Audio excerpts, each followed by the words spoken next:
Okay, good afternoon, everyone. Let's get started with EfficientML.ai, lecture 4 about pruning and sparsity.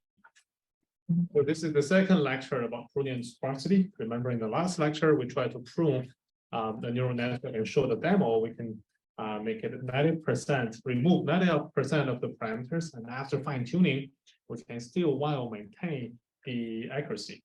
So in this lecture, we are going to continue talk about pruning and sparsity. So lab 1 is released today. So that will be the first lab, which will be on Google Colab.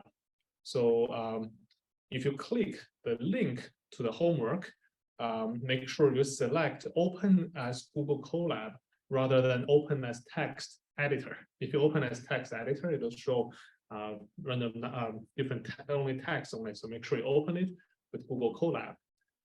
This lab should be completed without having to buy a pro version of Google Colab. Should be able to finish in reasonable amount of time. So, and you can reference our demo in the last lecture if you have any difficulty trying to finish this lab. Okay. All right, so neural network pruning, what have we introduced so far? So last lecture, we talked about pruning on neural network. We can either remove its weights, the synapses, or we can remove those neurons, right? Making a dense neural network to become sparse. Okay, and we can have different patterns, different granularities of pruning, and also have different criteria of which weight to remove. Okay, so let's review a little bit. So pruning is natively supported. Pruning and sparsity is natively supported in NVIDIA GPUs, getting a lot of traction in the recent few years. The definition is basically make the original weight to remove lots of them, remove some of the weights to set them to be 0, so that those non-zeros should be smaller than a threshold. Okay. And we can have different granularities of pruning. We can have fine-grained pruning, which give you the maximum flexibility, but hard to accelerate. And also we can do coarse-grained channel pruning or kernel pruning, which give you certain structure, but you can prune less. But it's easy to directly accelerate it to get the measured speed up, even without using specialized hardware. We also talk about how to select the synapses to prune, which weight, how do we determine which weight should we remove? Okay, so very important based method, very practical method is the magnitude-based pruning, right? Just select the pruning candidate based on the absolute value of that weight. Okay, say, well, these are the 2 largest values, then we keep them. And these are the small values, small weights, then those are the candidates that we are going to prune.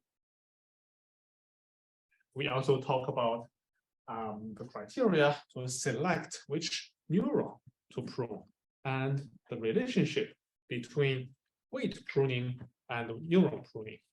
Still remember, what's the relationship between pruning the neuron versus pruning the weight? Pruning the weight is pruning the synapses, so removing connections between neurons, whereas pruning neurons means removing the node itself at all. And I think they translate differently to accelerations in different hardwares. Yep, very good, very good. If you remove the neuron, all the weights connected to this neuron will be removed. Basically, the weight matrix, you basically remove the entire row. Versus for convolution, you can remove one of the channels, the filter, the weight matrix, you are removing like this row and this row of the entire kernels. Okay. So let's continue the discussion about how do we determine the pruning ratio. Okay, you can imagine you have many layers in the neural network, right? Should we prune them uniformly? Or should we prune some of the layer more, like here, versus some of the layer we prune less? And how do we determine that, how should we find those per layer pruning ratio? So we can see there are two different methods. Uniform shrink, right? The advantage of this one is very easy, okay? Versus we can choose different sparsity for different layer, right? So we tried the latency versus the accuracy, okay? So ideally, which point would we ideally want to achieve? Which corner? Left top, right? So this is what we want to achieve. Pretty fast, low latency, and also high accuracy, right? So we can imagine the lower the latency, also the lower the accuracy. So that's as expected. We start with the full network, which is right here. If we uniformly scale down the channel of each layer, you can see the gap gets faster, lower latency, but the accuracy also gets slower. But if we do some smarter way to smartly select different ratios for different layers, we can get a better trade-off curve between latency and the accuracy. So just to make sure I understand, when the different shrinkage is different shrinkage for different channels within the same layer, or for different layers of the network? For different layers of a neural network, like this is a 5-layer neural network. Now we are shrinking them like this is like 0 to 100. This is the uniform shrinking ratio, but this one you are pruning more for this layer, you are pruning less for this layer. So then what do you mean by channel? I thought channels were within a layer, there are multiple channels. Right, and you are pruning a certain number of channels. Like here is 100 channels, now this is only 30 channels. Good question. Okay, so how should we find the ratios for each layer, right? How should we determine, oh, this one, we should prune it more. This one, this channel, we prune it, this layer, we prune it less. Hey, so I designed a method called a sensitive analysis. Try to analyze how sensitive are you, is this layer with pruning, right? Some, for certain layers, if you prune just a little bit, the accuracy drops very drastically, versus some of the layers like the fully connected layer. Even if you prune a lot, the accuracy still maintains the same. Okay, so in that case, which one should we prune? Yes, the fully connected, the bulky, the large layer, but also it reduces the accuracy, relatively less sensitive. Okay, so let's see what is a sensitive analysis. So just use AGG11 on Cypher 10 dataset as an example. So we pick a layer in the model, okay, like layer 0, and we plot a chart with the x-axis to be the pruning rate. How much do we prune? Starting with no pruning, which is here, versus we prune 40%, 50%, 70%, 80%. Okay, so this is the percentage of weights that got pruned away, right? So this is the accuracy.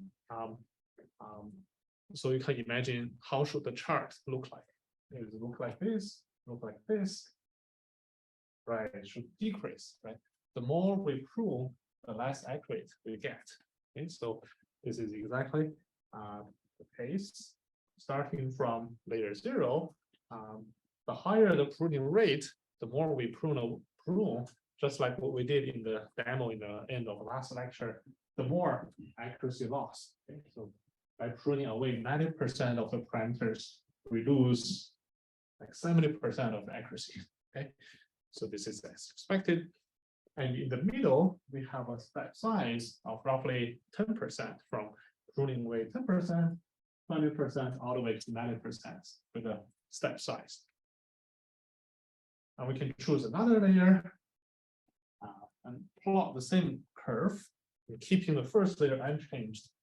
Okay, and we can do it for the next layer, the next layer, the next layer, and the purple layer. Okay. So given this chart, which layer should we prune more aggressively? Right, right. the R1, which is this green curve, right? So it is very insensitive to pruning. Even pruning away 90%, the accuracy degradation is pretty small. Okay, but is that the sole criteria? Is there a catch behind the rock? I just have a question. So for each of those points, like for example, let's take the 20%, which 20% would be taken away? Oh, that's from the previous lecture. When we talk about the selection of the pruning criterion, right? It's based on the importance. It's based on the magnitude. Right? We select the smaller ones to prune. So you sort them, and you first calculate the magnitude, and then you sort them, and then you prune away those smallest 20%. So it's always like the best case scenario. That's our heuristic. So sort it by the magnitude. Yes, but just back to the slide. Back to the slide here. If I'm not mistaken, each of these accuracies are, what we're doing is we are only pruning that layer without touching any other ones. Right. And that means like looking from this chart, it seems very safe if we prune 50% for everyone, but we don't know what would happen after the accuracy. Very good point. So that's one catch, right? So here we are assuming different layers operate independently, and they're not interfering with each other. So each one we are pruning just one particular layer, assuming they're independent. However, they might interact with each other. If you prune away layer 1 by 50%, the sensitivity of this green curve may no longer be like this, right? So that's one catch. The reason why we did this is we have to trade off how much experiment, the GPU hours we want to do, how many points we want to evaluate versus the accuracy. Right? So that's the first catch. Is there another catch? Are we certain we should prune this green curve, a green layer? What is missing here? Remember, our goal is to balance between the computing, the accuracy, and also the model size. So far, we just we don't know the absolute sizes of the layers. So 90% of layer 1 might be smaller than 10% of layer 0. Exactly, right? So we don't know the size of each layer, right? So the green curve, the green layer might be a super tiny layer. It may have only 10 parameters, right? Even if you prune away 80%, you just get rid of 8 parameters. But versus if this blue curve is a huge layer, even if I prune 20%, it may already reduce a large number of weights and flops, right? So that's the second thing we need to consider in practice. However, the good thing about recent large language model and transformers, the good thing is that each layer is very homogeneous. Okay, for example, Llama 7 billion parameter model has tens of layers, but each layer they are using the same structure, same dimension. Okay, the projection, the QKB, the expansion. But the bad thing is for convolution neural nets, the size of a different layer can differ very drastically. Okay, so make sure we want to take into account not only the accuracy, but also the model size. Okay. So for simplicity here, okay, we just assume we want to prune away those less sensitive layers, assume they are roughly similar in the size, maybe differ by 2 or 3 times, but not 100-time difference. So this is very sensitive, and we want to have a threshold for different layer to have the same loss of accuracy. Again, this is just pure engineering heuristic. We set a certain threshold, and then we select the pruning ratio by this threshold. When it is above this threshold, I should, for example, for the blue layer, I will prune it here. Okay? For the red layer, this is already below threshold, so I will prune it here. Versus for the orange layer, this is the ratio I would prune. Okay? So here we can find the finer granularity we do this sensitive analysis, the more accurate we can get. Like this red curve, maybe we should set a threshold to be here. but due to our size is only 10%, we have to set it here. So we are going to implement this in the homework, but feel free to propose your more advanced pruning algorithm based on not only the sensitivity of the accuracy, but also the number of parameters. You can, if you do that, we can probably give you some extra credit. So this is how we select the pruning rate. Okay. Right, this is the catch one interaction between the layers. And also, how do we go beyond the heuristics, right? This is very easy to implement from the engineering perspective, but like we mentioned, we didn't consider the interaction between different layers, but we are assuming different layers sensitivity are independent. Okay.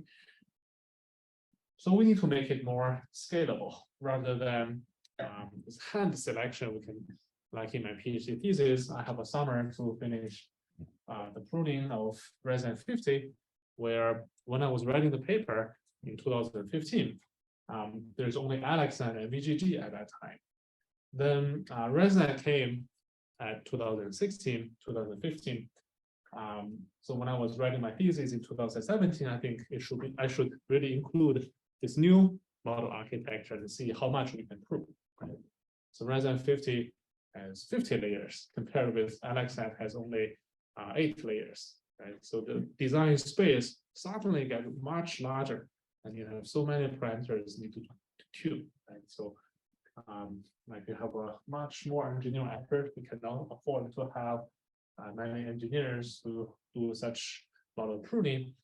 I literally spent more than a week just to tune the sparsity ratio, how much to prune for each layer for resin 50. So after I joined MIT, I worked with my students to design automated way. How do we automatically find the layer to prune so that even if we have a lot of demand, like each customer has one network, want you to prune, you want to design a tool to serve these customers, right? So we can have an automated machine, agent to do this. That'll be great. We want to enable not only the machine learning expert and hardware expert to do such model compression and optimization, but also enable this non-expert plus a hardware-centric AutoML to provide a push-the-button solution, okay, to derive this efficient neural net. So that's the motivation for automatic pruning to give a push-the-button solution, specify the target accuracy loss, the target model size, and I give you a model, and I return you a smaller model. Okay. So this is the solution we designed at that time called AMC, AutoML, for model compression, where we cast this pruning as a reinforcement learning problem, where we are using the actor critique model. Okay, so we have a critique to give you the reward function. We want to, of course, the lower the error, the better. Okay, so we want to certainly that's why we have this minus sign before that. Okay? And then we also multiply that with a log of the flops. And why we do that? So we want to make sure the flop we have less number of computing, right? We want a low error and also low flops. Why log flops? So people have done this empirically to characterize the relationship between the computation, the number of operations versus the accuracy, right? And people find roughly the accuracy and the number of operations, the number of ops, which we introduced in lecture 2, is roughly forming this logarithmic relationship. Okay, so that's why we put this log in the reward function. So we also have an actor to propose what is the action for the next step. Basically, that's the sparsity ratio for each layer, and we do that layer for layer, layer by layer. Okay. And finally, we return the embedding of this pruning method, which is the batch size, the channel number, height, and width, the index, which layer number it is. So we treat it as a game, right? Each time, imagine you have a 3-layer neural network, 1, 2, 3, and then it's like you have a game. You need to have 3 actions, and each action is just to select what is, rather than selecting left and right. Here we are selecting from a continuous space, which is pruning ratio. Okay? And after you choose the pruning ratio for all the layers, and then you can get a reward, which is the accuracy. Okay? And we can repeat this process to find the optimal pruning ratio. Shouldn't the critic also feed back into the actor to do the delay? You mean the latency, right? So here we are using flops to approximate the latency, but the most accurate one would be to have latency right here, since we want to ultimately find the speed up. Sorry, what is the critic is some sort of a value function or key function? Right, give you the reward. But shouldn't it feed into the actors and point to the signal of the actor? Or shouldn't there be an arrow from the critic to the actor? The actor directly get the embedding and feed it to the decision is based on the embedding only. The decision is not based on the critic at all. No, it's just based on the embedding. So the process is not iterative, right? It's just that like we prove 1 layer, and then after that we, based on currently what the critic says, we put the next layer. Is it like that, or the outcome of the critic doesn't actually affect how we are pruning the last layer? You get the reward in the very last step. Oh, That's when you get the reward. You have to finish the whole game. okay. And the pruning ratio is just from the layer embeddings. Right, So we just prune based on the metadata of each layer. right, Okay, right. that's- I was wondering, how credit methods are going to perform for this kind of pruning? Like you prune a few layers, check the performance, something as simple as this, you get the Yeah, I think that could be a good candidate for heuristic.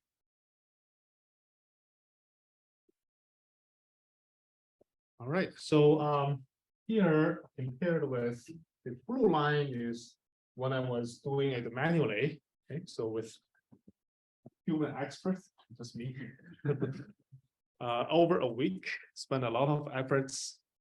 I was during the summer at Stanford. I pruned it to 29%. That's the best I can get within a week of time. With this agent, we can make it 20% with the same accuracy, with only a couple of GPU hours, less than 1 day. Okay, 4 GPUs in 1 day. And most interestingly, we find some interesting pattern about the pruning ratio of different layers for less than 50, where it is 50 layers. Okay, and here we are showing for different stages. Remember, we are doing iterative pruning, right? We prune a little bit, fine tune it, prune a little bit, fine tune it again. So we are having different stages. So the stage 1, we have this is the sparsity ratio, and then we prune it more until the final stage, which is stage 4. We find very clearly this is zigzag pattern, right? Some of the layers, the agent automatically can be pruned very aggressively, like here, here, and here, versus some of the layers are pruned less aggressively. So I dive deeper to see what corresponds to each layer and find actually these aggressively pruned layers are those 3x3 convolutions, versus these less aggressively pruned layers are 1x1 convolutions. And why prune more for 3x3? There's a lot of overlap. There's a lot of weight actually, and also overlap, and also it's more worthwhile if you prune just one channel. Now you remove 9 weights versus a channel here you remove only 1 weight. That's the second catch we just mentioned. Okay, so our agent is actually pretty smart, which partially solve the second catch we mentioned. Okay, the large layer, the size of the layer wasn't taken into account of when we are using the sensitivity analysis based method. So here we want to demonstrate some real world application to accelerate neural network on the phone. Okay, so this is the Samsung phone with this is the Snapdragon SoC inside. We started with the full mobile net, which has almost 600 millimax, open accuracy 70.6, and runs about 100 milliseconds. So this is 2018 result. The latest result we have, even from ResNet, this is like 0.8 milliseconds. So you have an observation how fast it is from 2018 to 2023. Okay. And when we are using EMC to prune it by 50% of the flops, the speed up is less than 2x. We can also use the latency as the target, so we exactly get 2x speed up, and the accuracy is about 70.2.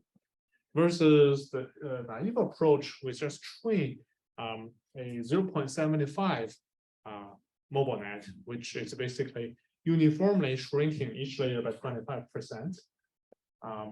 And here we can find the speed up is almost 70%, which is lower than the AMC-based approach. And across these three models, they all have like the same test accuracy. Accuracy is in this column. Oh, got it. Actually, this one has even worse test accuracy. So I have a question regarding the agent's decision-making process. How does it know which, like, sorry, I forget the word, but like, what pattern does it prove in each layer? So here we are using the most hardware-friendly approach, since this is running on the CPU. So we are doing on the most right-hand side. So the channel, The entire channel. okay. So it can be directly accelerated. And so the like entire AMC agent is designed to do channel pruning and Right. But this is orthogonal. You can also use the agent to do fine-grained pruning. Yeah, those are orthogonal techniques. A question here. How do we associate this 25% of pruning with this 70% speed up? Why we pruned 25%, but we got 70% speed up? Is it too much?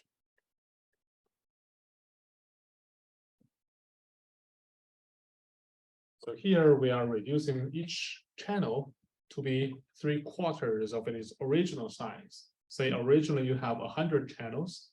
Now how many do you have? You have 75 channels. Should it be only like 25% faster? Or why we got 70% faster? Fits in GPU. Oh, that's one reason, but actually it's not likely to. This is already pretty small. Like the original size is just 4 megabytes, but even if you reduce by half, it's still 2 megabytes. So remember, how did we compute the flop of a convolution layer? Fewer serial processes. Fewer serial processes. So that can be achieved by reducing the number of layers. Like here, the number of layers is still the same. So the reason is actually here. Remember, the flops calculation of a convolution layer has 6 terms. Okay, resolution, height, the height of the picture, the width of the picture, the size of the convolution kernel, like 3 by 3, times the input channel times the output channel. Okay, so both the input channel and the output channel is only 3/4 of its original size. So 0.75 times 0.75, and that's how much compute is left. It's quadratic, right? That's why we get about 70% speed up. It's not linear, it's quadratic, since the computation flops is proportional to the input channel times the output channel. And both of them are 3/4 of its original size. All right. All right, let's introduce another cool method, which I really like from my colleague, Vivian's group, also in the same period. Rule-based iterative versus progressive method to select how much should we prune for each layer. Okay, so this is the original 4-layer neural network. This is the pruned 4-layer neural network. And we want to select how much to be pruned for each layer. Starting with the original model. Again, this is an iterative approach. Okay, and we want to prune this layer such that, for example, this is the first layer, such that the latency reduction of the total neural network meets a target. Okay, we can pre-specify, like originally it runs 10 milliseconds. Now I want to run 9 milliseconds. So delta R is 1 millisecond. Okay. For example, after we prune this amount, okay, I reached the target accuracy, target latency. And then we short-term fine-tune the model, fine-tune it a little bit, let the accuracy recover. The more we fine-tune, the more accurate, but the longer the total wait time. Okay, and then we can try this for different layers. Like the first layer, we have to prune it to very thin to reduce it by 1 millisecond. But the second layer, we just prune a little bit, then I can achieve that 1 millisecond reduction. Versus the last layer, we have to very aggressively prune it to achieve that target. Okay. So there are so many different choices, all achieving the same latency. Then which approach do we choose? We're going to choose the one that gives you the highest accuracy with the same latency. Suppose this is the layer we choose. And then we can repeat. We give another 1 millisecond latency reduction from 9 milliseconds to 8 milliseconds, right? And then we repeat this process to find the next layer to prune and how much do we need to prune, and repeat this process. Finally, we do a long-term fine-tune. Since now we find the final model, then we do the long-term fine-tune to recover the accuracy and get the final small model.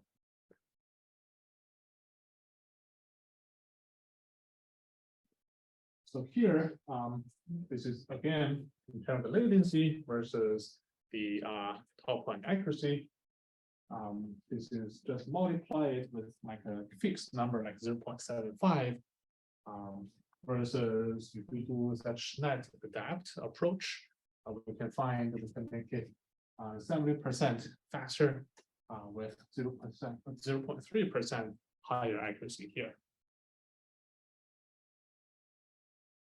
All right, so that concludes how to determine the pruning ratio. We introduced 3 methods. One is very easy to implement, the sensitivity analysis based approach, just to see how sensitive the accuracy is, but ignored the size of the model.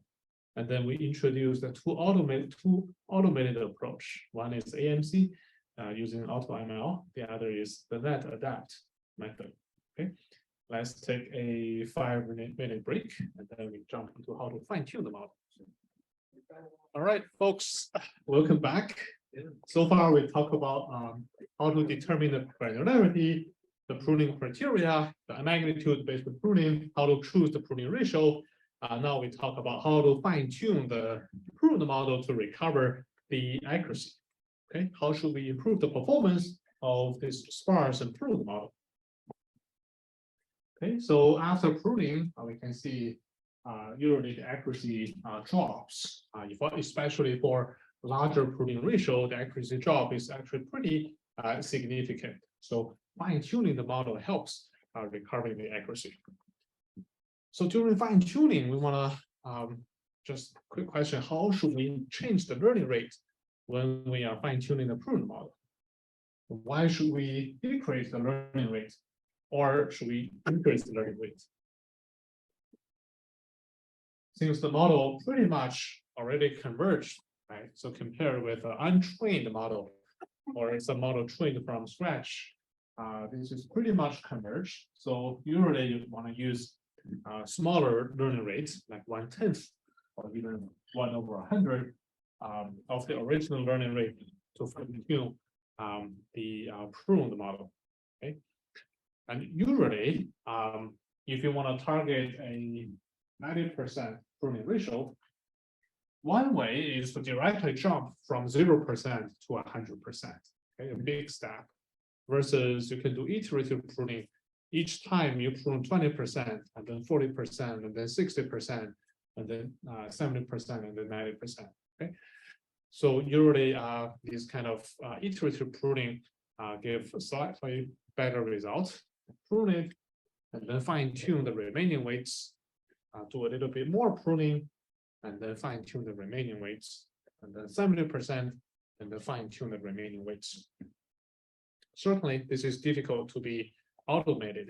Like you have to restart the pruning and also sensitivity analysis and also retraining for each step. So from the implementation or engineering perspective, iterative pruning requires more engineering effort. So we actually implemented just one pass of pruning if limited by user experience. So for research, or if you just have one single model to prune, highly recommend you use this iterative pruning approach. So that's the difference between doing academic research versus putting something into a product that can fit many different customers and diverse neural network structures. And another challenge we face when making a product with this pruning algorithm is the bypass layer. Since the bypass layer have this dependency, like a tensor times plus another tensor, they should be of the same size. Otherwise, you cannot do element-wise add, like the bypass layer widely exists in Resident 50 or MobileNet, whatever, right? So we have to do some tracing to find those dependencies so that we can observe those dependencies. You can still apply those bypass layer. So that's why in the homework, you will find it pretty simple because there's no bypass layer. So if you want to challenge yourself and want to prune a neural network with bypass layer, it will be very fun to do. And during the retraining process, we want to add different regularizations. Okay, so first of all, we want to penalize those non-zero parameters. We want to encourage as many parameters as to be zero as possible. Okay? And also we want to encourage smaller parameters. If it is small, it's likely that during the next iteration of iterative pruning, they will be pruned. Okay, so the most common regularization for improving the performance of pruning is using either L1 or L2 regularization. Okay, L1 regularization is just add lambda W absolute value of W. L2 regularization is just lambda W square. Okay. So very popular. These are very popular regularization functions, but certainly there are lots of research on different heuristics, different regularization functions. But in practical, if you want to make a product or make a startup or something, this is the regularization function to go. Okay, so that pretty much completes the algorithm part of pruning from finding the granularity criteria, pruning ratio to fine tuning. And now I want to introduce an interesting paper called the lottery ticket hypothesis. So people ask, we have to train the model to converge and then we prune it. Can we start with a sparse and prune the model, directly train the sparse model to begin with? Can we match the accuracy compared with training the dense model? Is that feasible way? Is there a catch? Is there something we need to take care of? Isn't that dropout? So the difference between dropout is that the motivation for dropout is to prevent overfitting. So at each iteration, we are removing randomly different weights, right? So here, the pruning is that we want to fix model at inference time that we can speed it up. I think the answer is no, because in higher dimension, it's easier to model the data. Then you can remove the dimensions, kind of like projecting lower dimensions versus to start with lower dimensions, then it's very hard. Very good point. So actually, we find for this larger neural network, redundancy is very crucial for you to converge at a good local minimum, since we are using convex optimization, which is SGD or its variants, to deal with a highly non-convex problem, which is neural nets. So over parameterization and redundancy is quite crucial. Okay? But this is very interesting paper explored for certain cases, like for SciFar, for MNIST, these relatively simple tasks. It is possible to start with a sparse neural network. But how to find the sparsity? You still have to train it to converge. Okay, so you train it to converge, and then prune it based on the magnitude. Okay, so you get a sparsity pattern, whether you prune the first weight or the second weight. At the starting point, you don't know whether you want to prune which one to prune. Okay, only after you train it, you get the magnitude, you know which one to prune. Okay, and you use that sparsity pattern. So you only inherit the sparsity pattern from there to here, okay, rather than the weight. The weight is still randomly initialized. That's why you see the color here is light blue versus here is dark blue, right? So just use the sparsity pattern, but use randomly initialized weight. It is possible to train the model to converge at good accuracy for SciFar and MNIST data set. But for ImageNet, this is very challenging. This is still active research. How do we get rid of this training process and directly get an idea which one to prune? People find maybe after 3 or 4 epochs of training, that's enough to find the sparsity pattern, but still that's not zero. Okay? Can we start with something that is very sparse and pruned, but still unsolve the problem? Okay, so now let's talk about system support. Why do we need system support? Like in the last lecture, I had a very good question. We pruned the model to 10%, by 90% only 10% of parameters left. But the latency, the speed of the training is exactly the same. Didn't get any speed up. But how do we get the speed up? The first approach is, of course, use coarse grain pruning, prune at the filter level. So you remove the entire row of a matrix. So you can still use the dense matrix multiplication library to accelerate it, right? But the caveat is that the pruning ratio is less. Remembering the different granularities, the left-hand side gives you the highest pruning ratio. And how do we utilize that? I'm going to introduce the system and hardware support for sparsity, so you can turn those flops reduction into measured speed up. I'm going to introduce 3 lines of work, the efficient inference engine that takes advantage of weight sparsity and activation sparsity. And then the NVIDIA Tensor Core that takes advantage of 2 to 4, or in general M2N weight sparsity. Finally, torch sparse point accelerator to take advantage of the activation sparsity. Let's start with the weight sparsity and activation sparsity to give a full picture. So rather than directly inference the model that was trained, we want to first compress the model.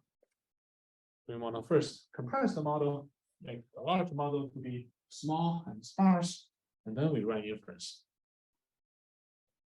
The simple knowledge is just 0 multiplied by anything is 0. Okay, anything, if the weight is 0, then you don't have to multiply with the activation. If the activation, say after value is 0, then you don't have to multiply with the weight. And the third principle is that neural network doesn't have to be precise.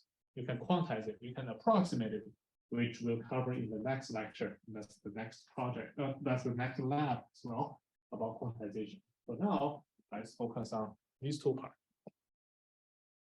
So we find we can prune the model by 90% using leaving only 10% of the weight. So that's this weight sparsity, which is static. No matter which input it is, the sparsity pattern is exactly the same. So we can get about 10x less flops or less ops, 5x less memory footprint. Why 5x? What is missing? Where is the other 2x?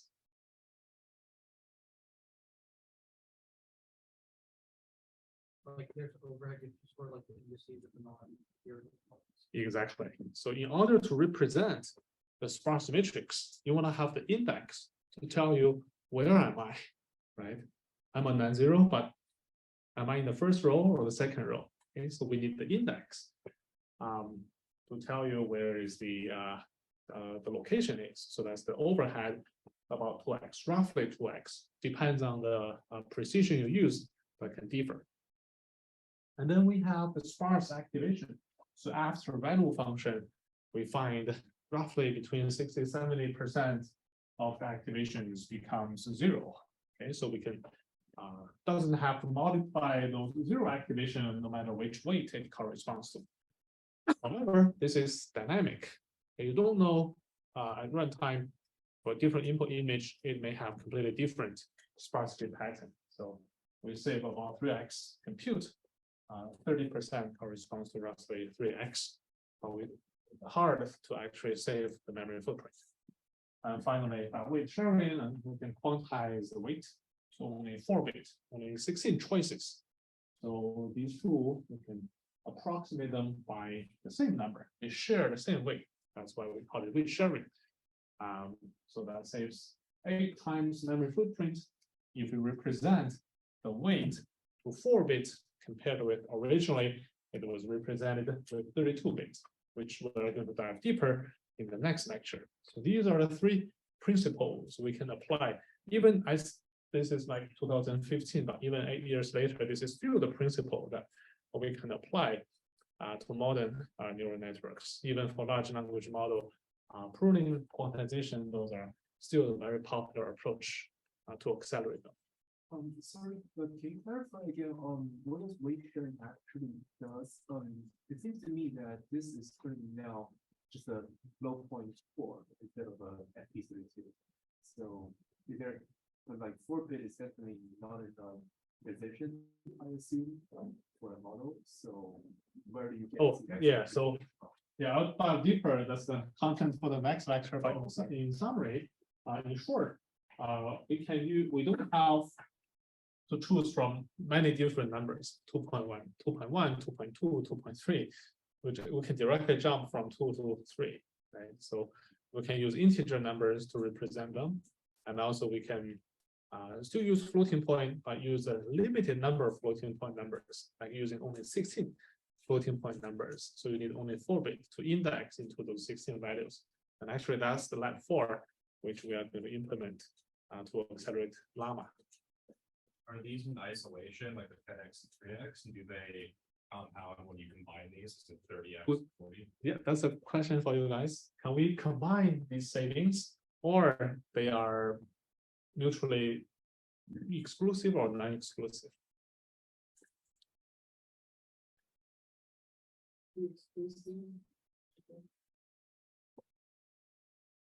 I think the limit of coverage is not linear. You cannot draw it. Yeah, I don't see you can do like 2 times times 3 times 3 times, but I think like you could probably do it at the same time, right? I don't see anything stopping it. Right. Don't see anything stopping this, right? You can multiply A with B, right? So you get rid of 90% of A and you get rid of 30%, 70% of B, right? So altogether, if anything, it's not like both A and B has to be 0, then you ignore it. But either A and B or B is 0, you ignore it. So you can multiply these together. And similarly, the weight sharing is showing the fewer number of bits per weight. But here you are having fewer number of weights. Right? The number of weights get reduced, and the precision, the number of bits per weight, also reduced. So we can multiply them together. So these green part is also multiplicative. is the principle limit here just like the fidelity of the unknown fidelity model after each operation? Right, since we can't really know the impact, and just we can't really know how well it's stacked up well maintained in that model. So the question is whether this recover maintains the accuracy. So that's a very good point. So these pruning and quantization, they both hurt the accuracy, right? So the natural question is, can we still quantize a pruned model? I'll show that in the next lecture. Actually, it's just very doable. You can prune, you can quantize a pruned model. But you want to do the pruning first, and next you want to do the quantization rather than quantization first, then pruning. At a high level, is there some risk of overfitting when we're doing a lot of pruning and quantization? Because even though we have a test set, we have this outer loop that feels a little bit like the risk feels similar to like p-value hacking in the sense that we're searching over an extremely large solution space. So usually more parameters leads overfitting, right? You can have like a linear function, but you are using 3 parameters to fit it. It's going to cause overfitting. So pruning naturally reduces the number of parameters you have in your model, rather than expanding the number of parameters in the model, which is leading to the overfitting usually. But like the choice of parameters that we keep, is there a risk of that being overfit to the data that we have? So we are reducing the number of parameters. So you are using actually a simpler model to predict something, right? So less number of parameters is what we always hope to reduce overfitting. Yeah, I think this question is really like overfitting in the algorithm, because like in the algorithm we are trying to find the sparsity pattern with regard to like certain we are trying to maintain certain say passing accuracy. So if we are optimizing the sparsity pattern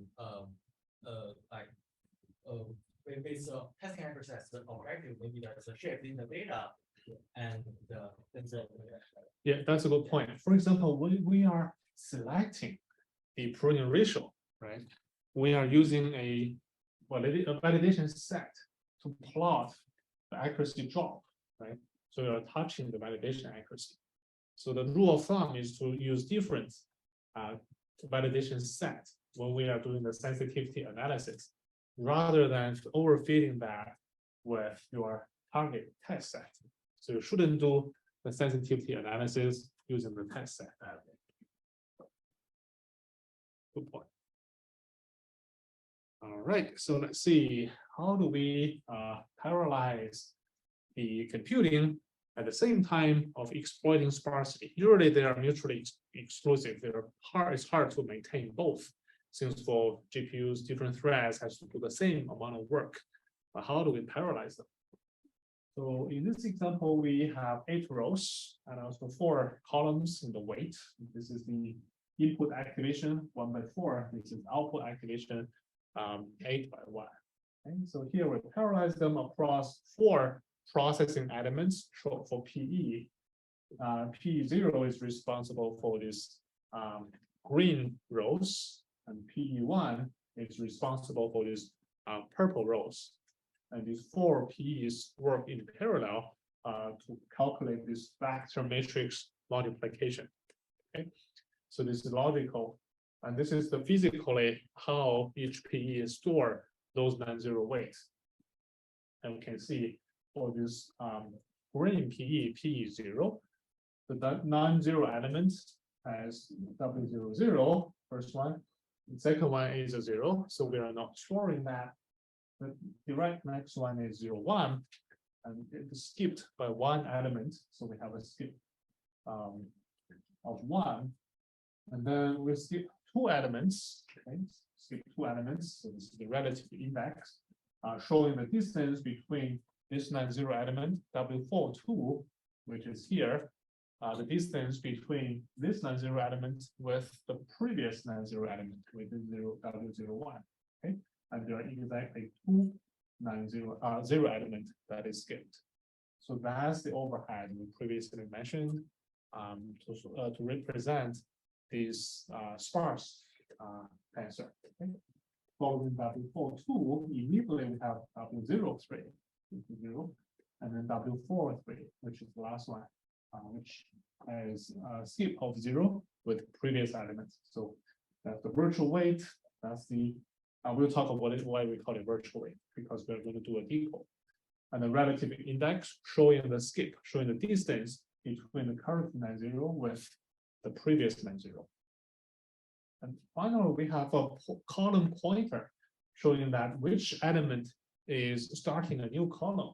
Okay, starting a new column is W42 is starting a new column. And the fifth element, the last one, which one is starting a new column. Okay. And column pointer is usually log 2 with the number of entries. So here the rule of thumb is anything multiplied by 0 is 0, so we can ignore it. So when we are having the first activation, we find, oh, it's a 0, then we don't need to do anything. And next we find the non-zero element. Then we brought, okay, and then we multiply it with the different PEs in parallel. Okay, so the green PE, the blue PE, and also the orange PE. And then we find another 0. We skip it. We find another non-zero element. Then we do the calculation. Okay, and finally, we add the bias, pass it through the value, and complete the calculation. So this is the microarchitecture for HPE. We first have activation queue, which stores those non-zero elements. Okay, if the 0 is not in the queue, and we pass it through the even pointer and odd pointer to get the location, and then we use the pointer to access the sparse matrix SRAM, which stores those non-zero elements. And finally, we decode from 4-bit to 16-bit. Remember, after weight sharing, which we're going to talk in the next lecture, we decoded from the 4-bit into the 16-bit elements, do the modification and add, and finally write it back to the activation register. And we have a linear non-zero detection unit to after feeding it with the value activation function. So the special part is we take advantage of the activation sparsity, only have the non-zero elements in the activation here. We take advantage of the weight sparsity, only store those non-zero weights, and take advantage of the low precision and weight sharing to decode from 4-bit index into the 16-bit actual weight.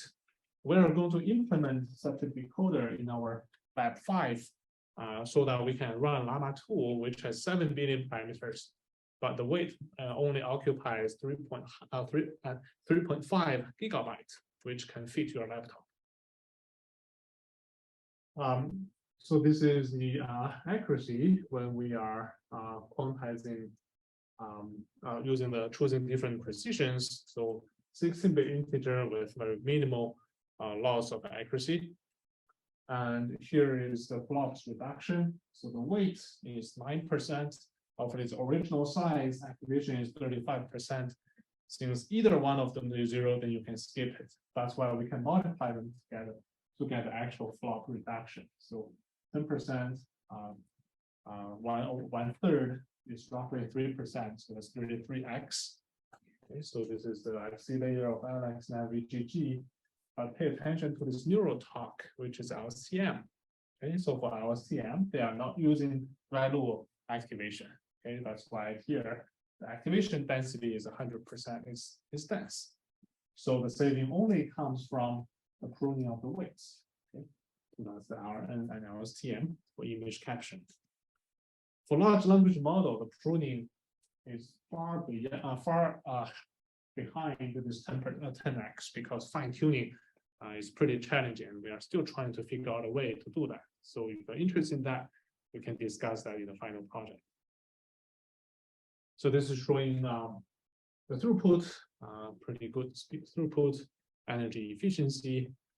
And actually, this paper was listed as the top 5 most cited papers in the 50 years of ISCA, which is ISCA is a international symposium on computer architecture. The first one is in 1995. The 2017, this is in data center performance analysis of TPU. This is the Google's TPU paper. And the framework for architecture level power analysis and optimizations, transactional memory, and EIE, which is the first one, introduced the weight sparsity and weight pruning, and to accelerate it with specialized accelerator. Although these two pieces of work is pretty new, but over 50 years of ISCA, this kind of machine learning accelerator is gaining a lot of momentum in recent years, compared with these old topics. So there are also pros and cons. So this year I wrote a retrospective paper. Basically, the committee invites those papers to write after a period of time, like after 7 years. What are the pros? What are the cons? What are lessons learned from this work? Okay. Of course, one difference is all the authors previously all Stanford affiliation. Now they are everywhere, except for our advisors, Mark and Bill. They still have their old affiliation. All the students now they're at MIT, some of NVIDIA, CMU, Google, Samsung, everywhere. So the pro is that EIE basically says specialized hardware can make it faster to do sparse operations, even the density is roughly 50%. Okay, and there's opportunity in both the weight sparsity and also the activation sparsity, where we can exploit. We can save the energy. We can not only save the energy by skipping the zero, but also saving the latency to not spend the cycle to compute on it. And also aggressive quantization to 4-bit using weight sharing, which we're going to talk about in the next lecture, can save memory footprint, and decode it to a 16-bit. So conventionally, the memory and compute, they are using the same precision. If it is 8-bit, then you store it in 8-bit, you compute it in 8-bit. But here, EIE basically says you can store it in 4-bit and compute it in 16-bit. Because memory is expensive, computing is cheap.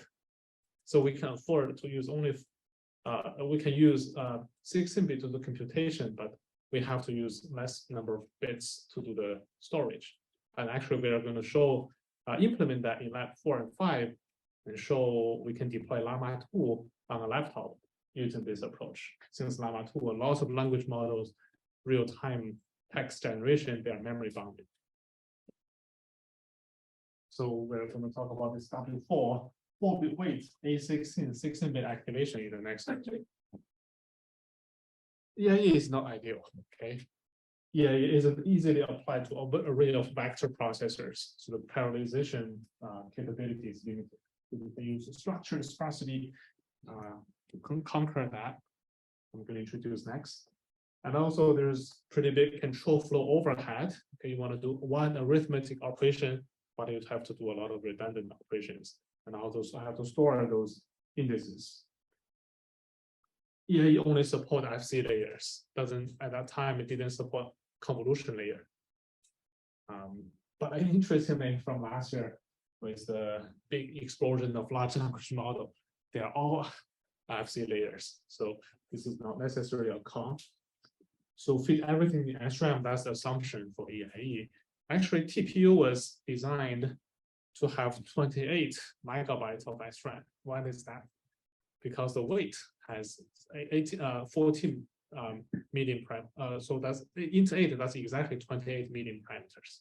So actually many commercial chip design used SRAM to fit all the weights, including Cerebras, which designed a giant chip, has a giant SRAM to fit many weights on it. So yeah, it did have a quite influential in industry, but this is perfect for tiny ML. Many vision applications, we find we can perfectly fit all the weights in on-chip SRAM. But for large language model, so far, as of today, maybe next year it will change, this is still challenging. 7 billion parameter, you need 7 gigabytes of SRAM, that's still quite expensive. So we generalize a few principles of efficient AI computing. Right? So what is the principle? You want to be lazy. Right? You put a 0, skip it, don't compute on it. Try to avoid those redundant computation. Okay, and quickly reject the work or delay the work. You put a 0, just reject it, don't do it. Or delay it as much as possible. Okay, which has opportunity in like generative AI. You have spatial sparsity, like when I'm editing a photo, maybe only edited 10% of the pixels, then why bother to generate the remaining pixels? Okay, so reject the work. I'm going to talk about in the middle of this this course. And also transformers. There's sparsity in the token level. Not each word is important, right? You can mask 20% of a sentence. You can still get the meaning. Okay, so token level sparsity. You can also do progressive quantization. Okay, start with 8-bit. Just try what is the softmax distribution. If it is already pretty sharp, then you don't need to.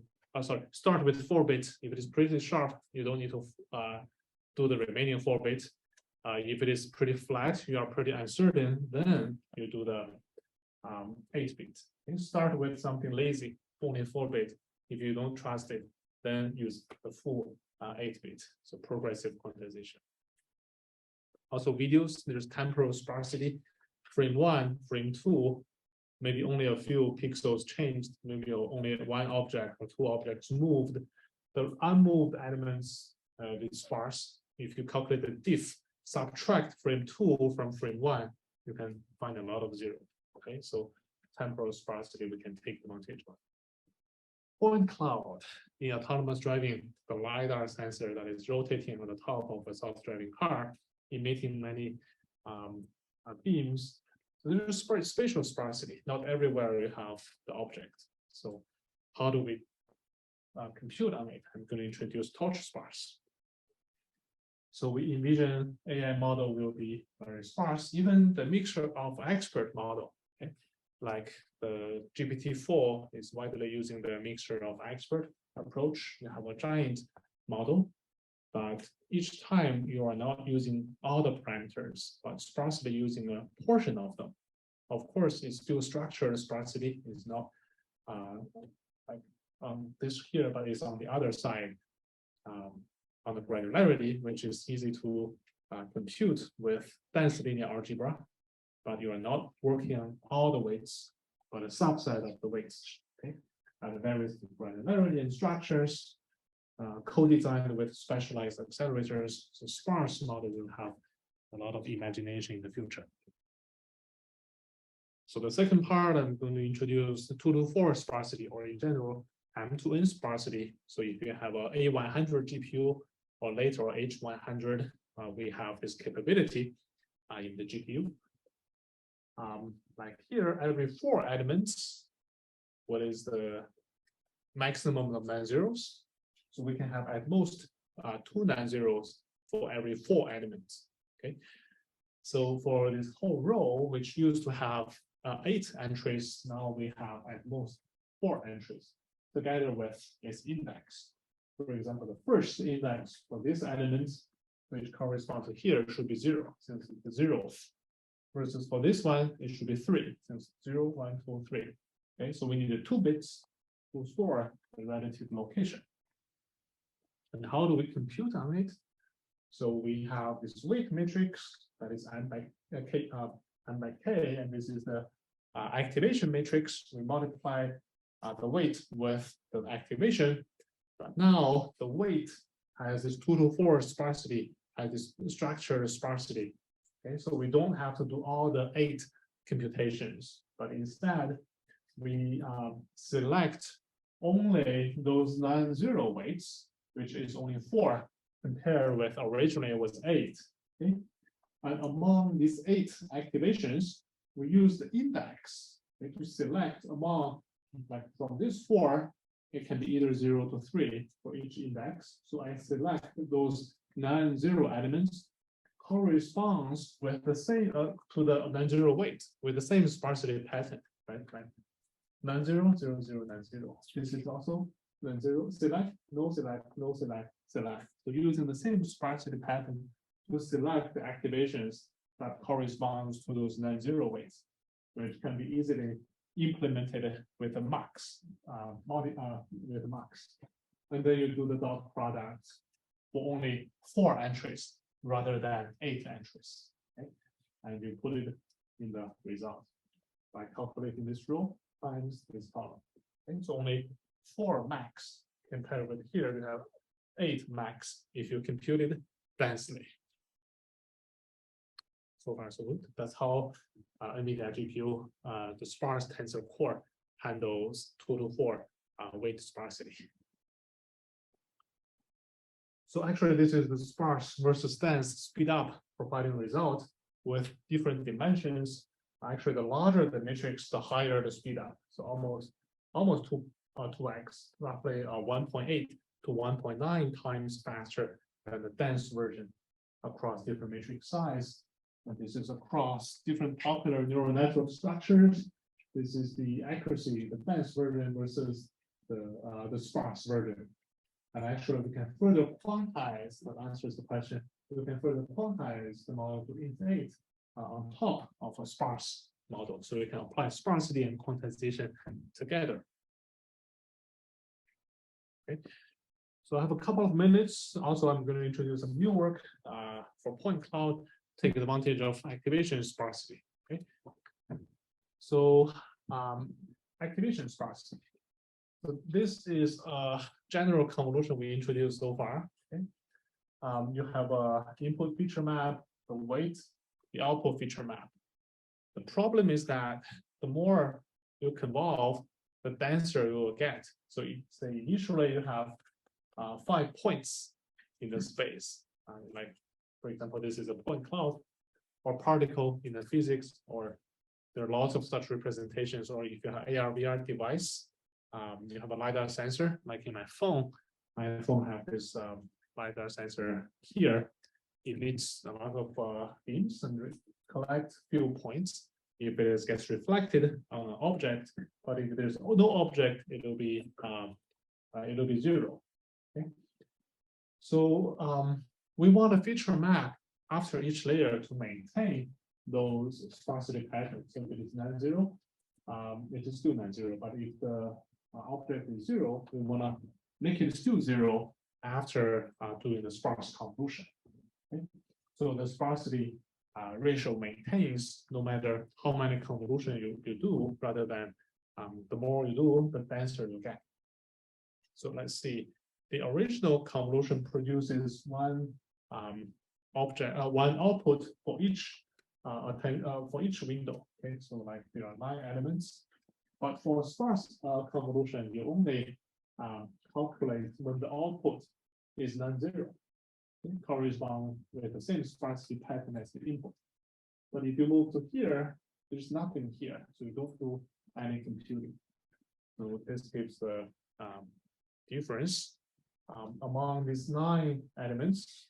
So 100% of them needs to be calculated for dense convolution, but only a subset of them needs to be computed for sparse convolution. Since out of this window size of 9, only 2 of them needs to be computed. So for different weights, like weight -1, which is actually corresponding to this location, only 2 inputs interact with them. Okay, and for -1, 0, only 1 element interact with them, or 5. So this is highly imbalanced. Different weights interact with different number of inputs. So how do we parallelize such pattern? So we want to add some redundancy. We want to pair them so that they're of the equal size. So we waste some of the computation, but which buy us some regularity.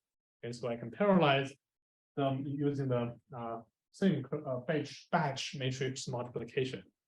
Okay, so that's the principle here. One important principle to treat computation for regularity.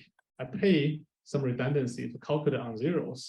Okay, but I get regularity, which makes me easy to parallelize, especially on GPUs.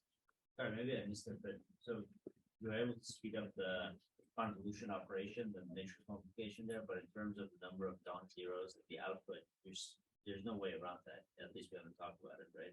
Right, I actually did a lot of computing on zeros. So I'm wasting a lot of cycles. No, but in the previous step, this non-zero dilating, what Uh, do for- you make them not dilate?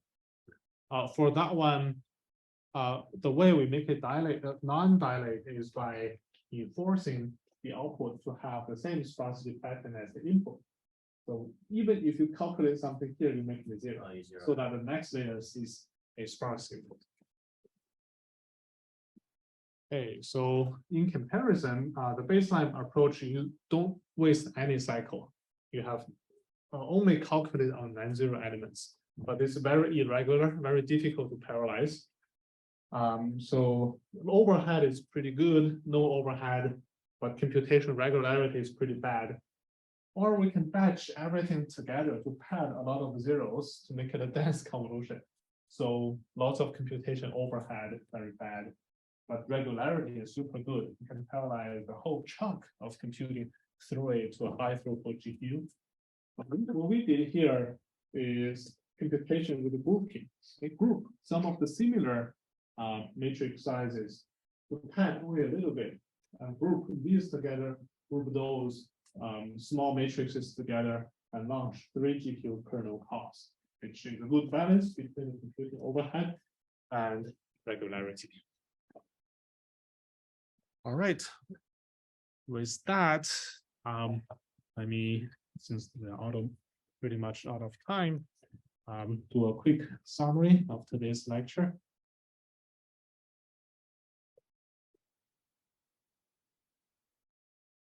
A lot of animations for hardware design. You can cover them in the future lecture. So we introduced automated way to find pruning ratio and the lottery ticket hypothesis to find it's actually hard to find the sparsity pattern without training, and introduce the system and hardware support to turn those theoretical setting into measured speedup.